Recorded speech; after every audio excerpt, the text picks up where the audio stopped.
Well, hello everyone. Welcome to another Think With Me Thursday. I'm Justin with Effective, and welcome to a brand new studio setup that I have here. I just decided this week I was inspired by watching some live streams by Nick Nimmin, who's another pretty well-known YouTuber. He teaches people about YouTube on YouTube. But I was really interested in trying to experiment with a different layout here. So I hope you like it. Some different coloring and lighting in the background, a different angle in my office space. I actually separated out into two separate desks. I have this one here, which is running all of my audio and video gear, and then my work desk over here, which is running my ultra-wide monitor, my Windows PC, and things of that sort. Reason for doing that is I was just really sick of having this desk full of gear. It was literally like full, and it's a 7-foot wide desk. And so I was really interested in trying to minimize the amount of stuff on it so I can actually use the desk versus just piling more stuff on it. But if you're just joining, welcome to the stream today. If you can say hi in the chat, I would love to hear from you. Also, let me know where you're coming from, what you're thinking about today. We've got some interesting things in store on the stream. First and foremost that I want to get into in just a minute is this idea of PKM, personal knowledge management, and getting things done. Not really so much like how do they interface or anything of that sort, but more of just a thought exploration into the trajectories of these ideas and methodologies. I think there's some similarities there that we can probably learn from. Welcome, Stephen. Thanks for joining us today from Northern Ireland. Good to have you on the stream today. I'm really excited to talk about this idea because I think kind of one of the big deals that I've had with getting things done overall has been the fact that it's been exploded into a lot of things that are very complex, complicated, pretty cool looking, but maybe not the most useful to the majority of people. And so we'll dig into that in just a few minutes. The other thing I wanted to spend a little time on, I've got one article called America's Ideal.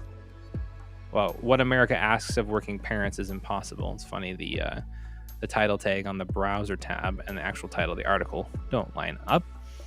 But I think this would be an interesting idea to look into, just largely because I'm a parent, I work remotely. Some of what work asks has been like just work in general, not necessarily the company that I work for, but some of the expectations on work have been a lot. And so I'm interested to look at that and see what that looks like. And then if we have time, I'm going to download and take a look at an interesting life management, project management vault inside of Obsidian that a guy named Eli Wimmer created. I found it on Reddit the other day. And so it's based on August Bradley's Pipes, Pillars, and Vault system, PPV system, if you've heard of that. So it'd be interesting to take a look at that. But again, if you're just joining the stream, say hi in the chat. We will have time for questions too throughout and also at the end. So be sure to put them in the chat. They'll show up on screen for me, and I'll be able to pop them up on the screen here too. We're using a service called Restream.io, which is pretty cool. I was using it before, but I wasn't using the actual streaming features that you have and make things look all fun and nice like they are on the screen right now. So I'm excited to explore a little bit more of what that is like. But with that, I would like to get into the idea of PKM and getting things done. Over the course of the last few years, I mean, I've been in productivity for over a decade now. And over the course of that time, I have been watching trends unfold. We've talked about that a little bit in previous streams on the channel. One of the things that I have noticed with getting things done, is that productivity was really centered around executives and centered around people who had a lot of balls to juggle, things that were coming at them. But when technology really started to infiltrate the workplace, not just at the top level, but for every level of employee, that's when getting things done really hit hard. because everybody from the CEO all the way down to the frontline contributor was feeling the pain of, wow, I have so much information coming at me. What do I do with it? And so getting things done really solved a particular problem. And I think we can apply that same logic to PKM, personal knowledge management. PKM solves a particular problem. Wow, I have so much information coming at me, not just information that I need to do stuff with. It's not task related, but it's another subset of information, such as ideas or thoughts or resources that I want to consume at some point in the future, or that I've taken notes on and I find interesting, or that I might find useful in the future. And when we process those in a PKM system, we add value to ourselves by doing so. We take notes, we connect ideas together, our brain starts to think a little differently about that information, and then potentially we're able to use that in a new and meaningful way down the road. Again, getting things done and PKM are pretty similar in those regards. That getting things done is really a system that was designed for handling work coming at us. PKM is a system that is designed for handling the information that's coming at us, but also the information we're interested in pursuing. Where I think there's also another parallel here, though, is what has happened with getting things done over the course of years is that so many of us productivity thinkers have just shared these crazy systems that we've put together to manage getting things done. Getting things done is a flowchart, really. It's a process. It's a mindset for handling work that comes in, what you do with it, where it goes. But what's often happened is that we focus so heavily on the tools and how do we integrate the tools together and how do we get information from OmniFocus into my Evernote and how do I link those together and how do I tie this information together so that it's meaningful and how do I automate things so that it's more and more efficient and easier and easier and easier. And there's some of that that's good, and for some people that's actually a really good thing to do because they're systems thinkers. That's how they operate. If they can automate a chunk of their workflow, even if though it might only net them a little bit more efficiency, that's a positive thing for them. For the majority of us, though, simplicity is better. And maybe being, well, maybe not quite purist getting things done, but being a little bit more simplistic in our thinking towards getting things done or a productivity system can benefit us. When PKM, this is a trend that I'm seeing start to happen right now, though, is instead of focusing on how do we build the fundamentals in building a PKM system, it's, well, how do I pull all this stuff into Obsidian and put everything in this tool and link it all together, but then also connect all these other tools, citation managers and highlights from Kindle and all of these different buckets and things that have to flow into this one spot. And without covering and talking about the fundamentals first and mastering the fundamentals, putting all this automation and integration together is really just going to make a system that's unwieldy and overly complex for most people. The other thing that I see happening in this space too is the same mentality that comes up. Well, let me show you this cool system that I made, and then a bunch of other people come to try to copy it and do the same cool things that you did because they think it's cool. I like that idea. We can learn a lot from each other in productivity. I mean, that's the majority of how I have learned things, and I know that many of you have probably learned things from me as well in the personal productivity space over the years. However, if we focus too much on the learning, or too much on the tooling aspect of it instead of the learning aspect of it, I think that's where we start to get into a situation where we have a problem. When we start to focus on just tooling, again, we neglect the fundamentals of building in. How do I take a good note? How do I contextualize it in the midst of other notes? How do I build a mindset that is connecting ideas together instead of just shoving more and more and more information into a tool that I may or may not actually use?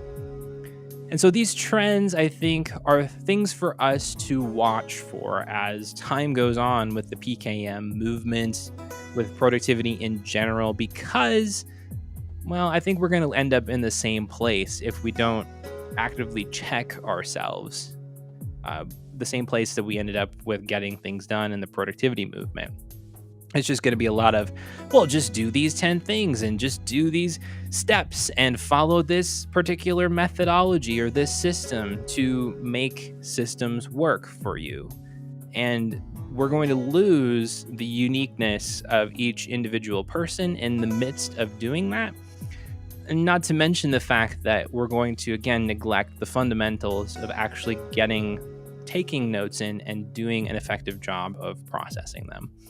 I'd love to hear from you, though, in the chat or in the comments if you're watching this after the fact. Let me know what you think about this, because I do think that if we're not careful with how we approach productivity or PKM or anything really in regards to the knowledge management, knowledge work space, I guess is probably the better way to put it. If we're not careful about approaching these in a way that's beneficial to each and every one of us individually and gleaning from other people, and instead we're just trying to copy paste systems because, well, that looks like it works well for other people, I think we're going to kind of be in a world of hurt in some regards for that. I mean, I'll tell you one quick story. A few years ago, when I first gotten connected with Francesco D'Alessio over at Keep Productive, he asked me to do a OmniFocus walkthrough, which I thought was pretty cool. I'd been pretty new to doing screencasting and workflows and things of that sort, but it was something that I was experimenting with. The challenge was that I had just completely redone my OmniFocus setup. And I thought what I had done was pretty neat, and it was working well for me for a short period of time. I had tried to implement some kind of Kanban workflow inside of it using tags, and I shared that with the world. And then like 2 weeks later, I was like, wow, this really doesn't work for me at all. It's way, way, way too cumbersome. So I think it's really interesting to think about how I myself share workflows with you over the course of time, because I've watched it with myself. I've watched it with other productivity thinkers and influencers where we share these workflows that are just really only good for us. I've heard it said before that there's only one person in the world who getting things done works perfectly, and that's alluding to David Allen. And I think there's some truth to that. Each and everybody's productivity systems, it works for them, especially if you work on tweaking it directly for yourself. Steven says in the chat, Curtis McHale took a radical approach to the question of note-taking in a video issue today, titled Stop Taking Notes. Yeah, let me look that one up real quick, and I'll pop it in the chat for everybody. But I did watch that one.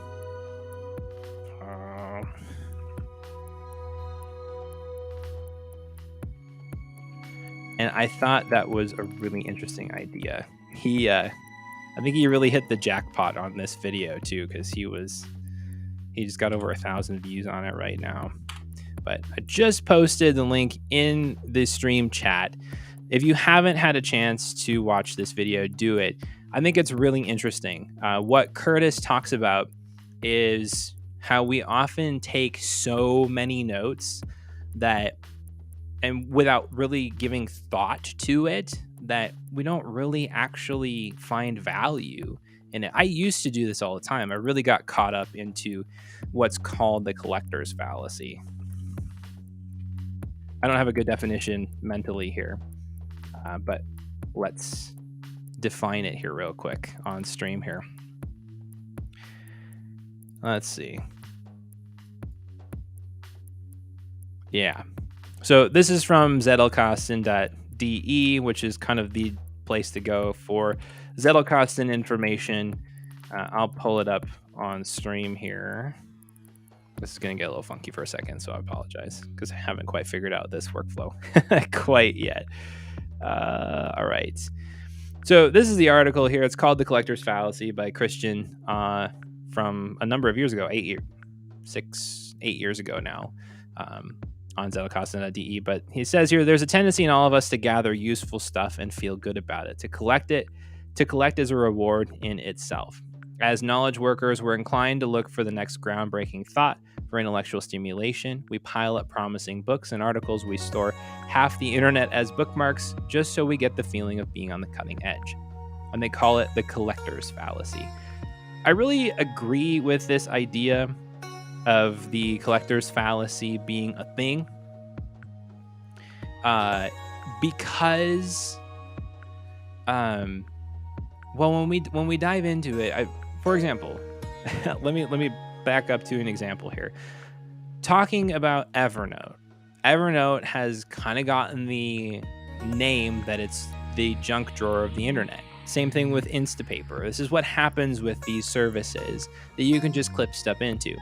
You just clip it in there, thinking you're going to use it at some point in the future, and then you never do. I know when I was using Evernote for this purpose, I think I had hundreds of articles, like literally hundreds of articles that I had clipped into Evernote that I never went back to once. It's because I read it and I found one interesting thing out of it. And then I was like, well, I don't really have a good process for this. So let me just clip the article. I'll come back to it at some point in the future, and then moved on and then completely forgot about it. Steven's talking here in the chat, and he said that Curtis said the process of taking a lot of notes and feeling the need to can destroy the motivation to read. I think you're 100% right at that too, because I've experienced that as well. When I feel this pressure that I have to just take perfect notes on this subject and try to crystallize all these ideas from a book, it just really takes the joy out of learning. Because what is personal knowledge management at the core? It's a process, it's a mindset that we can apply to learn things. And when we don't apply learning well, or when we put pressure on ourselves to learn, it can be really hard to learn. I mean, it's already hard enough when we put pressure on ourselves, or when somebody else puts pressure on us to achieve something or learn something. Sometimes that outside motivation makes things easier to some degree, but in my opinion, outside motivation is far inferior to being internally motivated to accomplish something. The results and the rewards are so much higher. But Nick is saying, if it makes me happy, why not taking notes? It's cheap and I get a lot of fun. And so here's the thing. Curtis isn't just saying don't take notes. What Curtis is saying is don't take notes just to take notes. He's saying crystallize the ideas that you find the most valuable out of something. If you want to take notes on it, that's a positive thing. But if you don't force yourself to. Because the process of taking notes, if you force yourself into it, is one that can lead to the lack of joy in actually learning. But if you're enjoying the process of taking notes, or if there's a thought that really grabs you and you want to remember it for the future, take notes. This is why I've been really a fan of kind of the method that I've iterated into. I about said fallen into, but I haven't fallen into it. I've just taken time to develop it over the last few years. Because like I mentioned, I used to be on the end where I would just shove everything into Evernote. I would clip a bunch of articles to Instapaper and never come back to them. What I've really enjoyed doing, though, is having the middle layer of Readwise, kind of acting as that interface between the things that I'm reading and the things that I'm capturing and processing on at some point in the future. Because there are so many articles that I find on the internet that say something interesting, but I don't want to clip the whole article. I don't need to clip the whole article, but there are a couple of key points that I want to draw out of it. So then I can highlight that and take a quick little note on it, and then it goes right into Readwise, which then syncs into my Obsidian Vault. This simple workflow has made note-taking so easy for me. It's made it so much simpler and more thoughtful in the process. I think that's really powerful. And Steven's saying here in the chat too, that the value for me in taking notes is the rephrasing of an idea in my own words. Exactly. When there's a thought that captures you, that gets your attention, you can rephrase it in your own words so it sticks in your head better. But then you can come back to it. And this is the other thing that I really like about Readwise as well, is that I've literally implemented it into my morning routine where I sit down and I go through all 5 or 6 of my Readwise highlights for the day, and I just thumb through them. I don't spend a lot of crazy time trying to memorize them or use the spaced repetition features to try to make sure I have all the facts figured out. This is me solely for my own personal benefit, because these things at some point in time, whether it was 10 years ago when I highlighted something on a Kindle book, or 10 minutes ago if I highlighted something in an article online, these are things that I have determined at some point in time that this idea was important to me. It struck me at some point. And that's the other key differentiator when taking notes. I remember when I was in college, and there were so many things, like there was this mindset, and I think schooling might have a part of the, schooling might have caused part of this, let's put it that way. um, but I remember being in this specific mindset that when I took notes, I felt like I needed to write down all of the facts. And that might be the case for school, because you're consuming information to pass a test that you might not even know what is going to be on that test before you show up.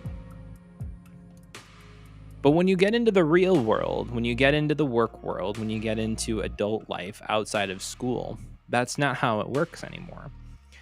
Instead, you have to pare down to the information that captures you. This is kind of the rule that's really helped me find the joy in consuming information and learning again.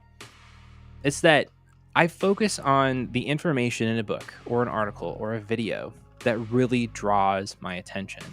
And when it has my attention, that's when I'm engaging with it.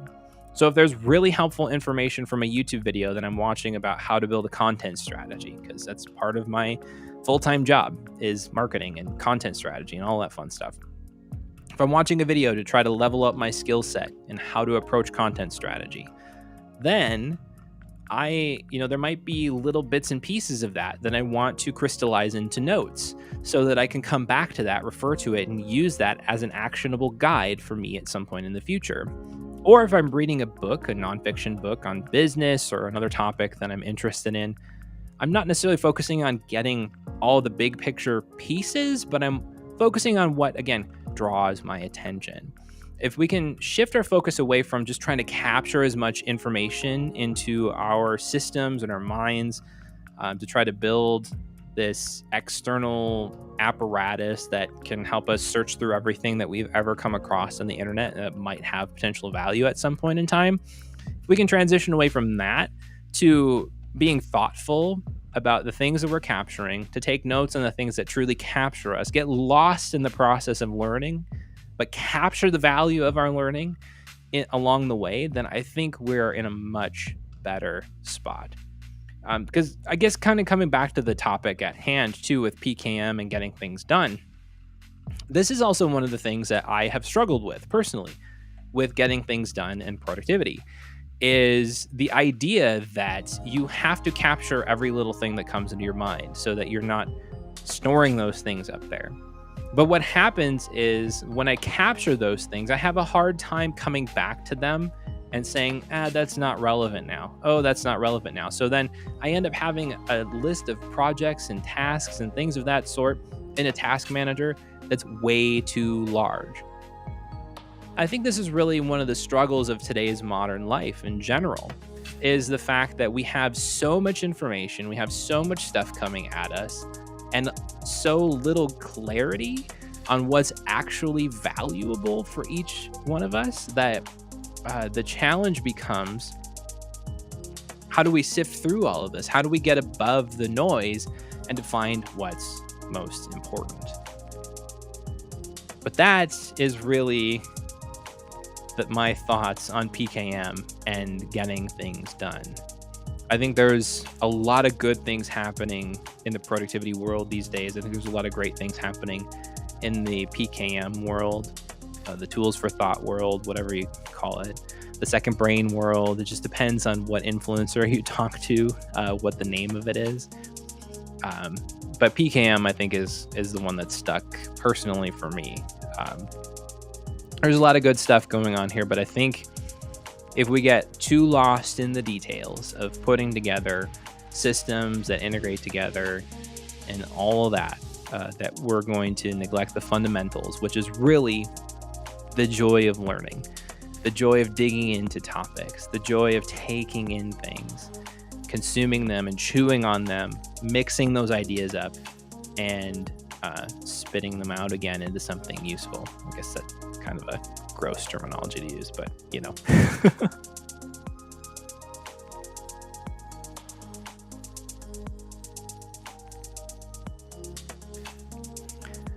Steven says GTD's concept of SNA is the clarifying vision of the system.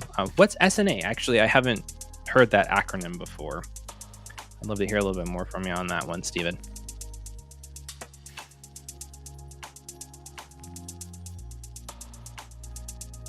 I'm going to try to figure out the best way to show the screen here so I can still see the chat without, because I have a display right in front of me and my laptop to the right.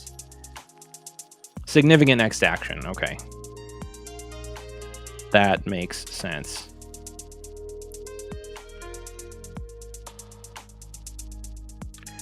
Anyway, I'm going to try to figure out how I can split this screen up so that I can still see and show you my screen without it being crazy weird. So hold tight with just a minute here.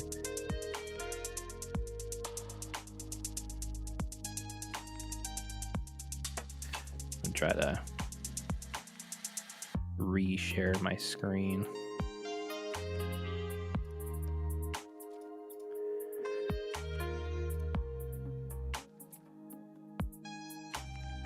Okay. Let's try this. Not quite. Still learning some of the ins and outs of this software. Okay, that actually works.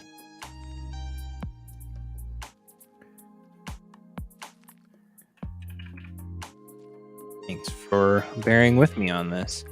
So we're now moving into what I would call the PKM section.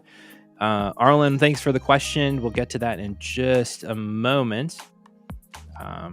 We're going to do some Think With Me Thursday. So again, if you haven't been on the stream before, what I'm using here is Readwise, and their Readwise highlighter extension, browser extension up in the corner here. What this does is when I come through here and I highlight something or just select something, like you would click and drag in Microsoft Word or something like that to select it. I know I just dated myself by saying Microsoft Word, didn't I? But if you highlight it, then it'll actually highlight that and send it into your Readwise account, which is pretty cool. If you're interested in checking out Readwise, you can get a free 60-day trial using my affiliate link in the description below. Don't feel pressure to use the affiliate link by any means, though. But if you want to support the channel and you haven't checked out Readwise yet, feel free to use that.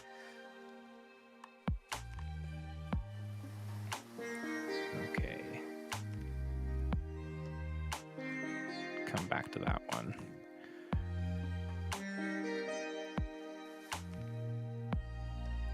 Managing the demands of working and parenting in the 21st century feels impossible. That's because the ideals that many work parents subscribe to are impossible to fulfill. That's an interesting proposition.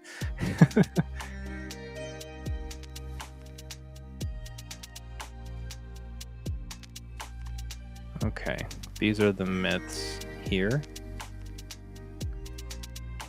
I'll highlight those.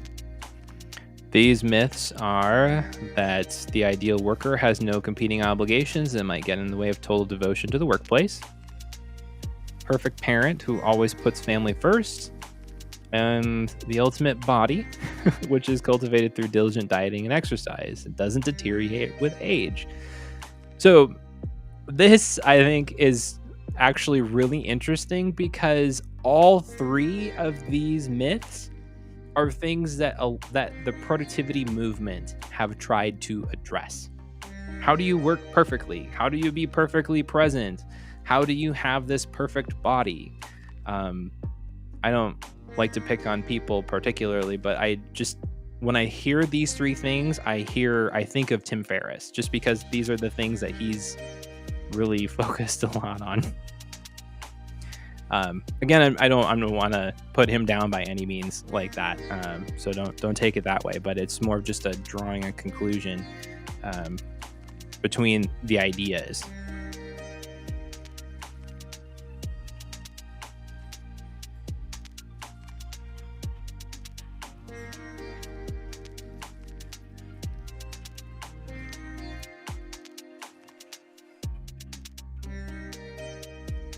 If you watched last week's stream, this is an article that was mentioned in the article that we discussed there. So it's pretty clear already from the opening of this article that these myths, these ideals are incompatible. Being a parent and having no competing obligations with their workplace just doesn't mix, because your kids are always going to be your top priority. And if they're not, then something is out of order there. And then this whole idea of the ultimate body, yikes. And they say that achieving even one of these myths would be impossible, but all three is ludicrous.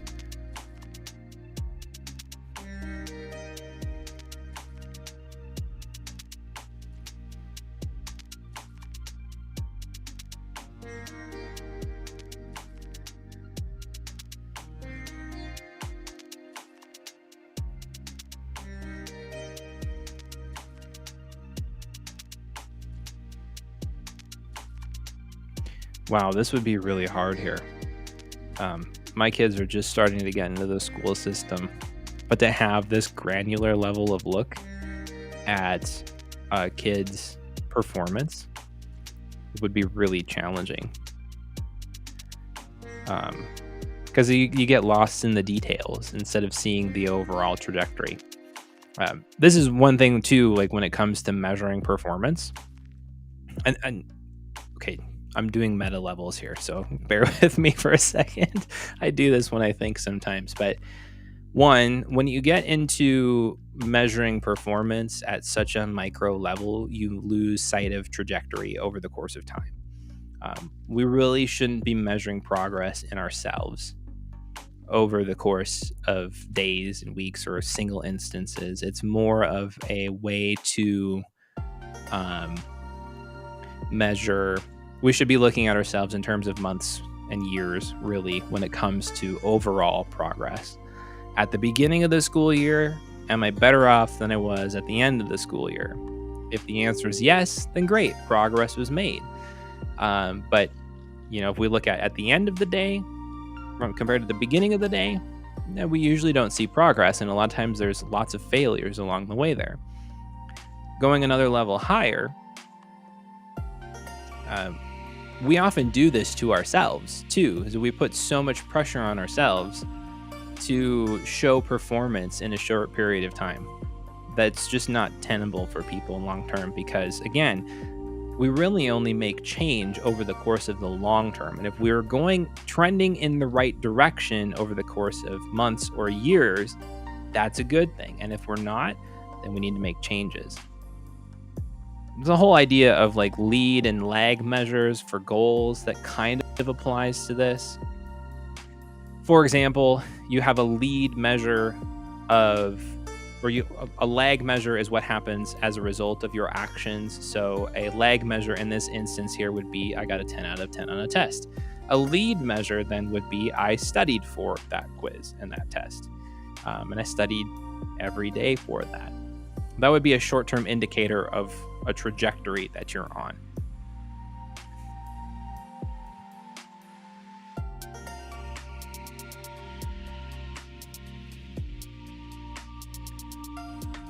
Spiral of expectations. I think that's what we talked about a little bit last week.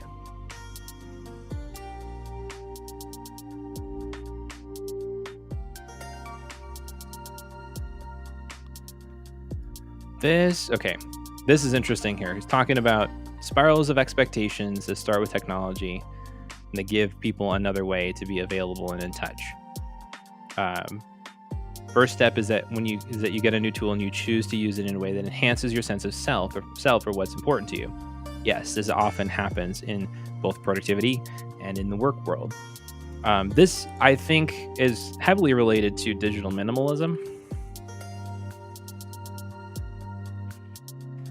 Cal Newport talks in that book about being more mindful about the technology that we're using and how it affects us. And so if we're only basing our use of tools based upon our societal structure and involvement in what other people are doing, then that might not be positive unless we have thoughtfully taken a look at the implications of that tool and how we're using it.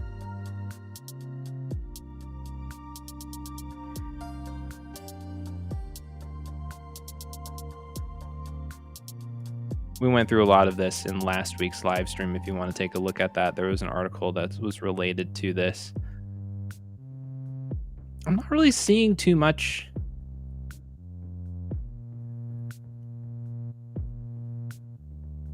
in here, though, about actually being a parent. So, I don't know. I'm kind of losing interest in the article. I think at the top, though, I think just highlighting these problems, these myths, is probably one of the most valuable things of the article. So, again, tying into our conversation earlier about taking notes and Curtis McHale's video, I think there's a lot of value in just being done when you're done. So it's important, I think, to think about that.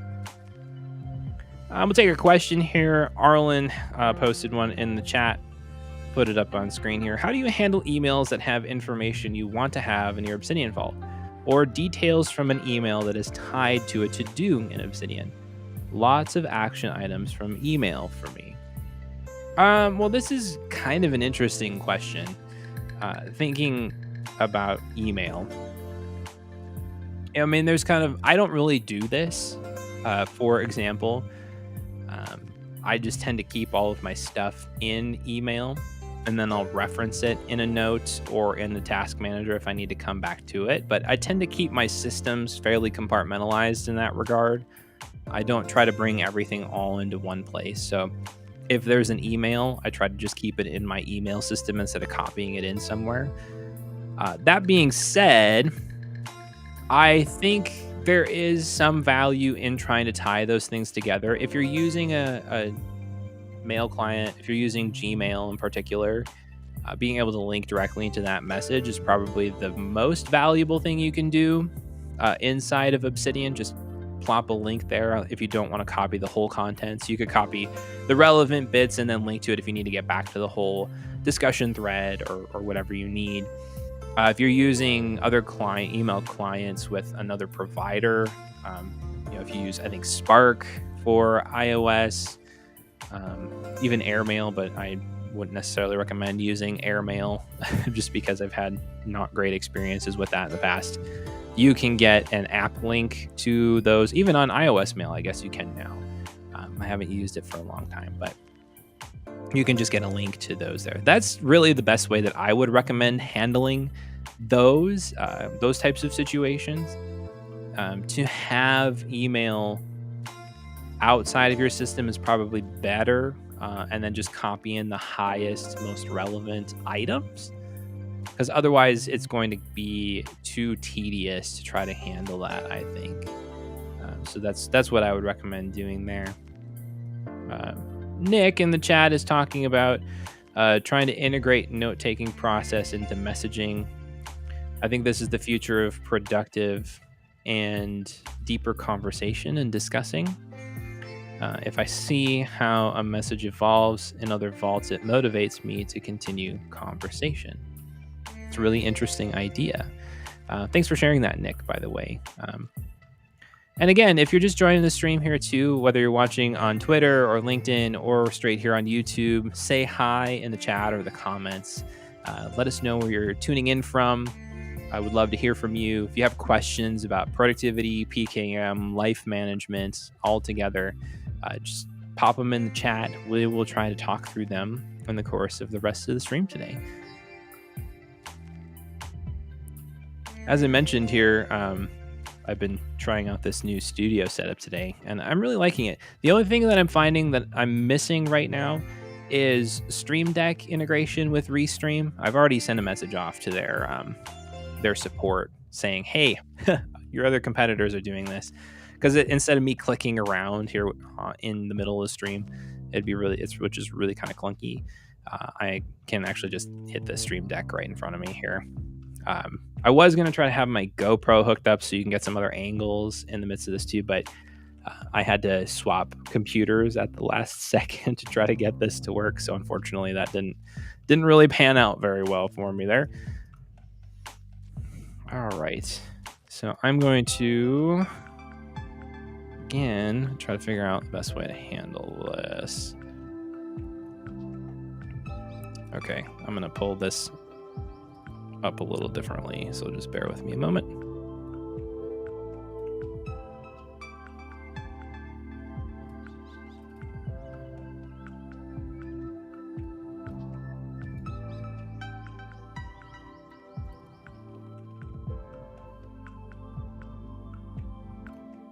All right. So we're going to pop into this next idea that I ran across here. I'll blow this up a little bit so you can see it. It's this Obsidian Life Management vault that I'm kind of interested to poke around with and see what it looks like. So he calls it OLM, which is a productivity system for Obsidian. It includes task and project management, goal setting, habit tracking, and periodic reviews. And that it's loosely based on August Bradley's PPV system. So what we're going to do is we're going to just download it and set it up. I actually haven't dug into this at all. So we're going to download this and just check it out. Show that in Finder. Hold on just a moment while I make sure we're all good here. Unfortunately, I wasn't planning to use this computer, so.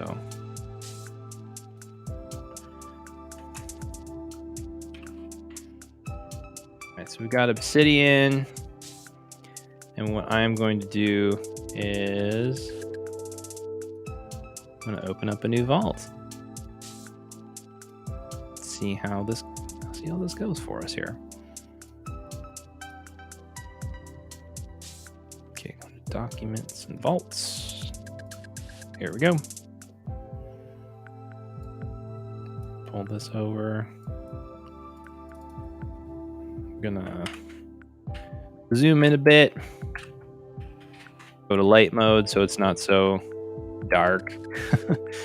And then, all right, this is interesting. So, all right, so there's a note called O1 tasks.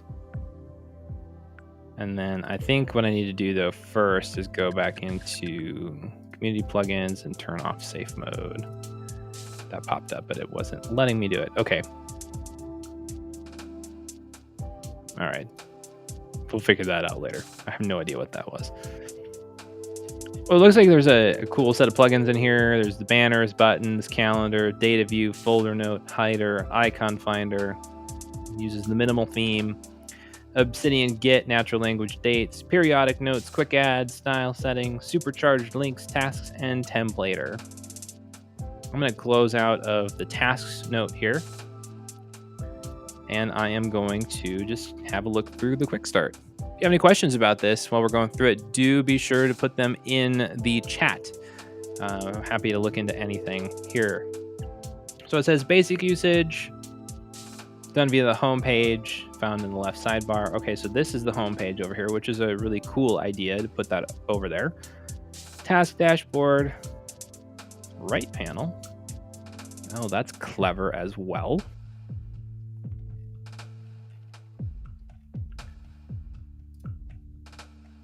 Quickly add tasks, projects. It started with quick add. Let's try that.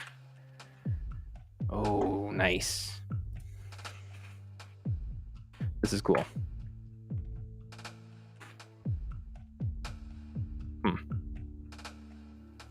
Interesting.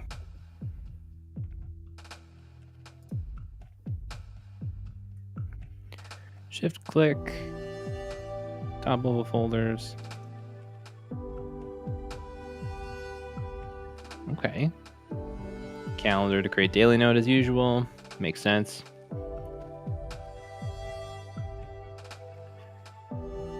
Yeah, this is really interesting. So project goals and values. He thought was really thinking about this. Or the guy Eli was really thinking about this when he made this. I like this a lot, the way this looks. Upcoming, overdue, completed tasks, project dashboard. This is similar to the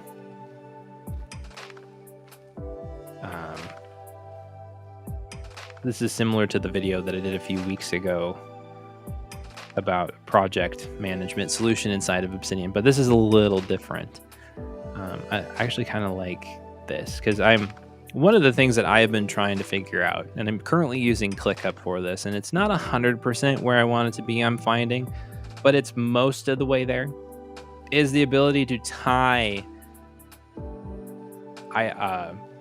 projects that I'm working on up into longer term goals or objectives that I have. I'm not much of a goal person, but being in marketing, there's a lot of goals that I have now, especially things that I'm trying to make an impact on, metrics that I'm trying to change. But then also too, there's just more longer term vision that I have that I want to make intentional progress towards. And I want to see what I'm working on that keeps me in that direction. So I think what I'm going to do is I'm just going to open up the home note here and take a look. What's this alignment?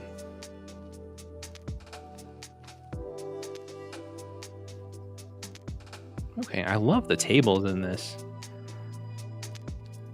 Has a very Notion-y type feel to it, but in Obsidian, which I have to appreciate. Okay, so this is the editing view. Okay, so these are just data views and tables, which is cool.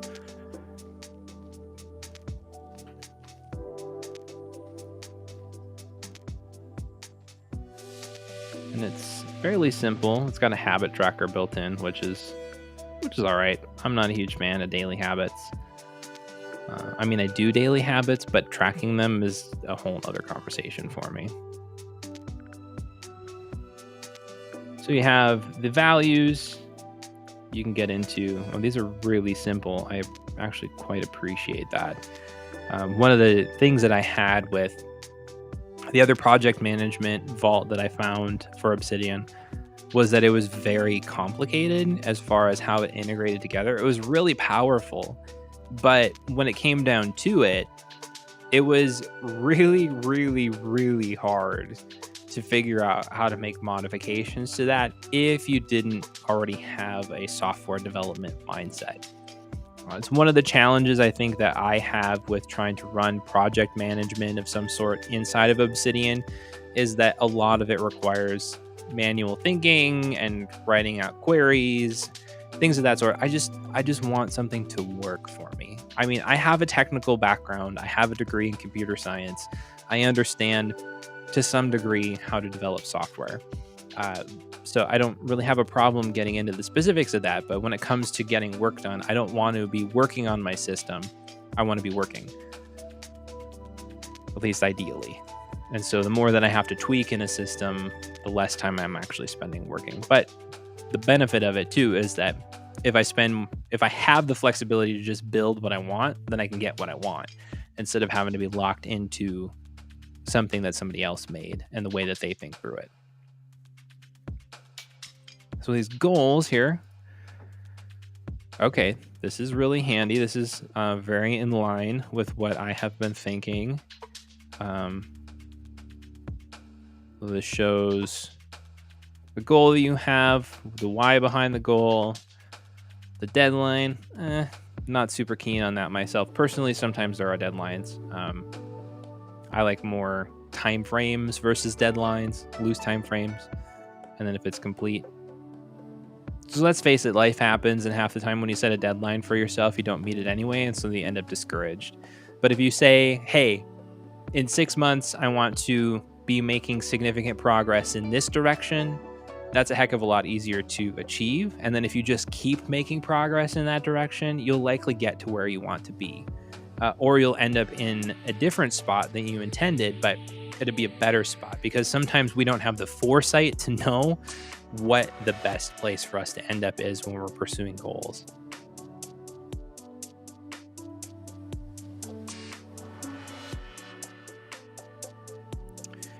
So then we have projects down here, and these have tasks in them. All right, that's cool. And then completed projects, or completed project. Okay, this is just an example of completed project. I did this. This person's got a sense of humor. I like them already. All right, 3-1. Let's look at a daily tracker. Okay. This is interesting. There's a lot of interesting thoughts in here. I'm going to just look in the edit view. I like the reading view here because you can just go through and you can check this stuff off. But the challenge is, it's hard to edit. But if we're just talking about queries on these pages, then it's not really a big deal. You can stick in the read view instead of the edit view. Gratitude, wake early, okay. Morning journal, habits. I have to be interested to figure out what that looks like to edit that. All right, well, there's some really interesting things in here. Upcoming tasks, overdue tasks. Oh, look here. Week 10 tasks.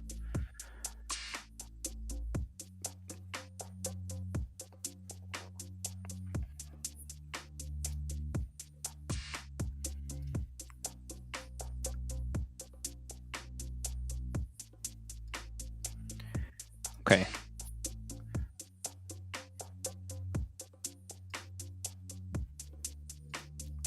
There's some really interesting approaches to this in here, and I think there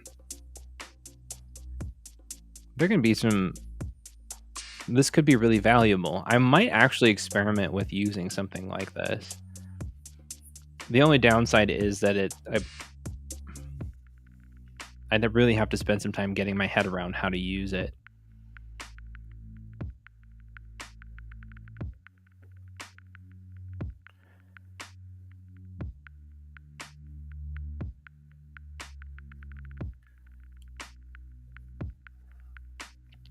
I did try to, a long time ago, I did try to implement some of the PPV stuff inside of Notion. That didn't go so well for me.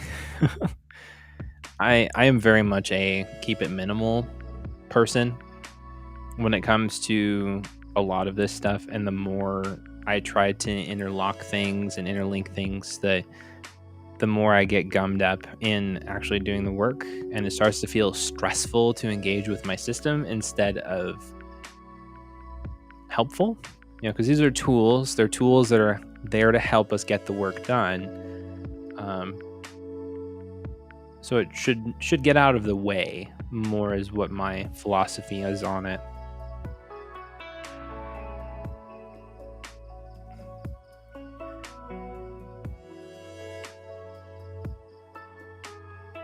I do like the periodic review idea. Let's see here.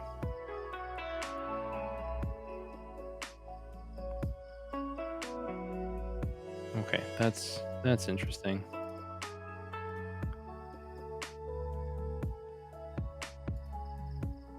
Okay, so these are blank, so you can just see the days of the week and then the days of the month.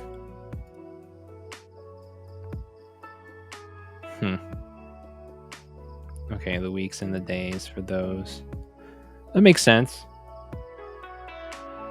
Nothing too crazy here, but this is, I think, a really interesting, really nice thing I don't know. My words are starting to fail me a little bit, so that's the way it goes. But yeah, I'm digging into some of these specific directories now because I'm interested to see how these are. Okay. So goals line up into values, projects line up into goals, and tasks line up into projects. Okay, just a couple of views there. So you can have tasks per week. I wonder, how did those get created?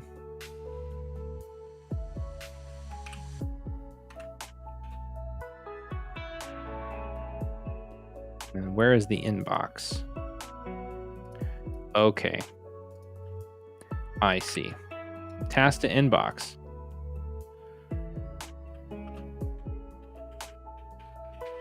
Do tomorrow. Okay. That's what I missed earlier.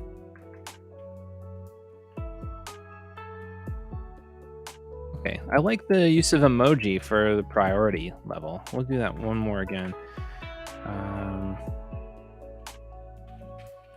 Monday.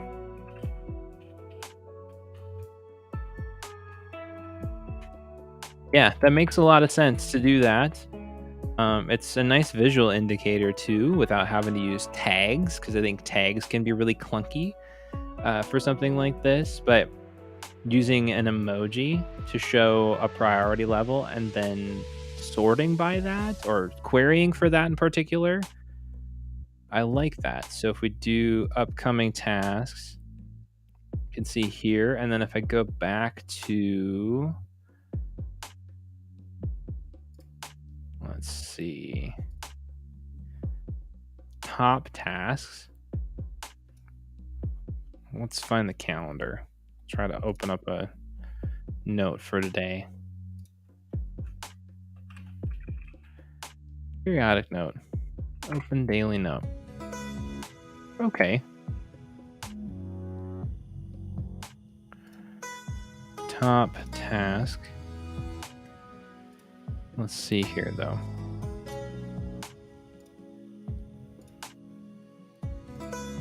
Due before. Okay. Interesting.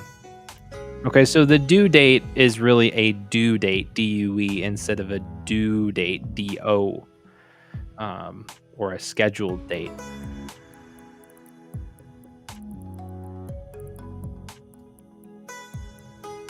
Well, no, sorry. It's not a due date. It's a scheduled date more so. You're going to start work on it that time, or that it can only be done on this one individual day. Because if I go to upcoming, then I see the two that I put in, but they're due tomorrow and next week. So there's a little bit of funkiness with this, but there's some useful things in here too. Obviously, any of this can be tweaked because this is just running on data view queries and the tasks plugin, which is really, really helpful. I'm going to try adding a project.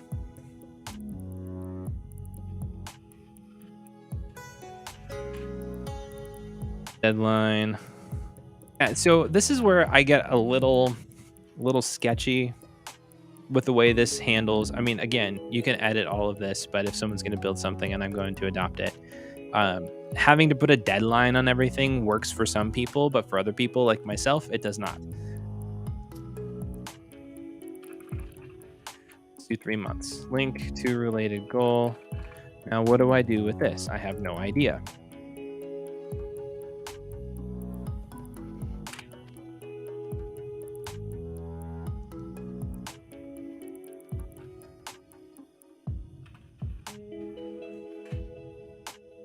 Okay. Goals. So project. Start a live stream show. Let's look at what this looks like. Okay, so it's IC. Okay. So if I go in here and literally link to goal.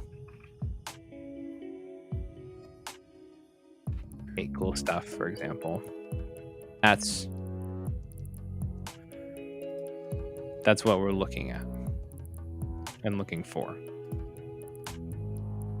Okay, so then if I go back to the goals dashboard and I go to create cool stuff, I should see start a live stream show. I should see this under projects. Interesting though how my deadline was an invalid date. Oh well.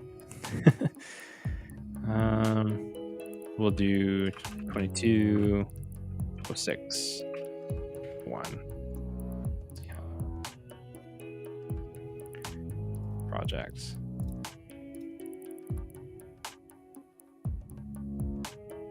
Okay. Yeah, so there's some funkiness on here, and I remember reading in the quick start that if there's any questions or have an issue, find problems, we can open an issue on GitHub. I definitely recommend doing that if you're going to use this. I realized that I did not put a link to this in the chat. So if you're interested in checking out this vault, it is at Eli Wimmer on GitHub. It's the OBSMD-life-manager, as you can see on the screen here. Or you can just go to the link in the chat, which is a heck of a lot easier to do than that.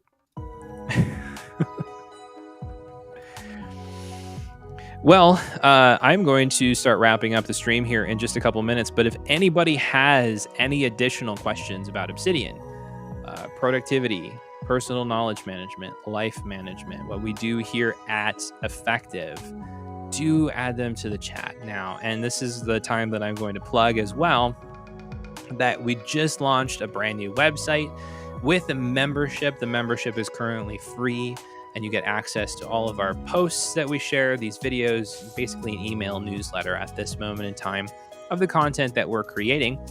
And if you're interested in joining, head on over to thinkeffective.co. I do hope to and plan to offer some more resources as part of a paid membership in the future. I'm also looking at building out a show on this platform here. We're actually doing a live stream type of show or podcast, similar to the format to this, but maybe a little bit more structured. I really have enjoyed sitting down and talking with you and getting your questions, your feedback, your thoughts on different productivity, PKM topics. And I want to dig into that a little bit more. I think there's a lot of value in doing so. You're welcome, Tristan. Definitely glad to have you on the stream here today. And again, before we leave, just pop in the chat and say hi, whether you're on LinkedIn, Twitter, or on YouTube. I really appreciate everybody joining here today for today's Think With Me Thursday. And if you have any thoughts or suggestions or topics that you'd like to see us cover, feel free to post them in video comments here on YouTube, or shoot me a DM on Twitter or on LinkedIn even, and I would love to hear from you. I just had a great conversation with somebody the other day about these live streams, actually. And I really appreciated having that, because they said, man, if you were able to have interviews with people and just talk through different subjects, that could be really an interesting idea. I would love to do that at some point. I know just with my life and scheduling and things of that sort right now, it's not super feasible, but I really have enjoyed doing it.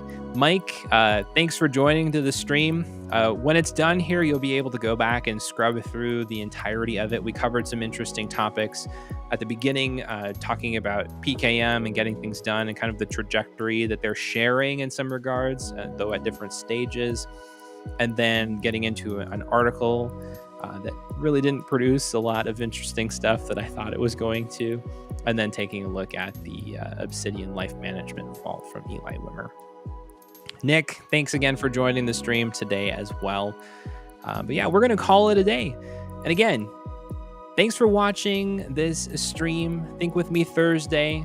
I really appreciate you joining me and just kind of coming along on the journey here. Again, if you want to follow along a little bit more closely and you're already subscribed to the YouTube channel, you can head on over to thinkeffective.co and sign up for our free membership there. In the meantime, though, stay effective, and I'll talk to you in the next live stream or the next video, wherever I catch you next. Take care and have a good rest of your day. See ya.